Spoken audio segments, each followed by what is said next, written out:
আপনি বলছেন যে আপনি আপনার মেয়ের জামাই মানে আমারে যৌতুকের টাকা দিছেন, কত দিছেন? 5 লাখ।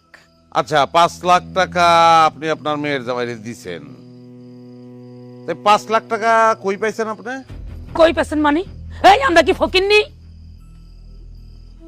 আপনি ফকিন্নি নামে তন্নি সেটা জিগাই নাই, জিগাইছি টাকাটা কই পাইছেন সেটা বলবেন। কেন ভুলে গেছস? আমার জামাইয়ের পেনশনের টাকা তুইলা দিছি, তখন মিনার বাপ বাচ্চা ছিল। তো ভালো পেনশনের টাকা তুইলা দিছেন মানে কোত্থেকে তুলছেন? নিশ্চয়ই ব্যাংক থেকে তুলছেন।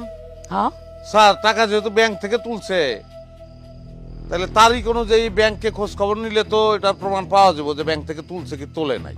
আপনার আর একটা অভিযোগ ছিল যে আমি আপনার মেয়েরে পিটাইছি। তা আপনার মেয়েরে আমি কতদিন পিটাইছি? আমি কি গণ্য রাখছি? প্রত্যেকদিন পিটাইছস। প্রত্যেক দিনই পিটাইছি। আপনি নিজের চোখে কয়বার দেখছেন? কমপক্ষে 8-10 বার নিজের চোখে দেখছি। 8-10 বার দেখছেন। তো শেষ যেদিন পিটাইছি মানে যেদিন আপনার মেয়ে চলে গেছে সেদিন তার আমি কি দিয়ে পিটাইছি? কি দিয়ে পিটাইছি মানে?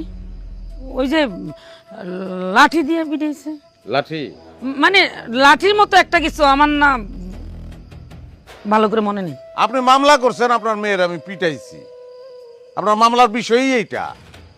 অথচ কি দিয়ে পিটাইছি সেটাই আপনার মনে নাই। এত বড় গুরুত্বপূর্ণ বিষয় আপনি ভুলে গেলেন। না না না, মনে পড়ছে মনে পড়ছে। হাতুড়ি দিয়ে পিটাইছো, আর এটা তো হলো বড় কথা না। কি দিয়ে পিটাইছো, হাতুড়ি দিয়া না বাঁশ দিয়া, এইটা হলো বড় কথা না, আসল কথা না। আসল কথা হলো তুই আমার মাইয়ারে পিটাইছস। তা হাতুড়ি দিয়ে পিটাইছি আমি, ঠিক আছে। তা হাতুড়ি দিয়ে যদি আপনার মায়ের আমি পিটাই, আপনার মায়ের যে শরীর তাতে তো তার আহত হওয়ার কথা, জখম হওয়ার কথা। কোথায় কোথায় জখম হয়েছে? কি জানি, আমি দেখিনি, ভালো করে দেখিনি, মনে নেই। আপনি দেখেনই নাই, মামলা করছেন আপনি। আচ্ছা যাই হোক, হাতুড়ি দিয়ে পিটাইলে তার আহত হওয়ার কথা, হ্যাঁ। তারা হাসপাতালে নেওয়ার কথা। হাসপাতালে কি নিয়েছিলেন? না হাসপাতালে নেন নাই?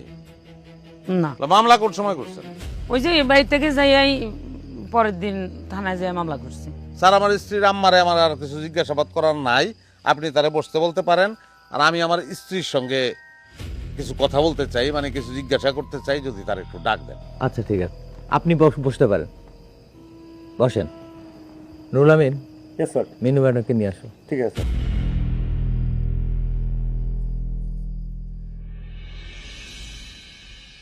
আজকে প্রমাণ করে ছাড়বো। আরে দূর, কি কিচ্ছু না, চিন্তাই করো না।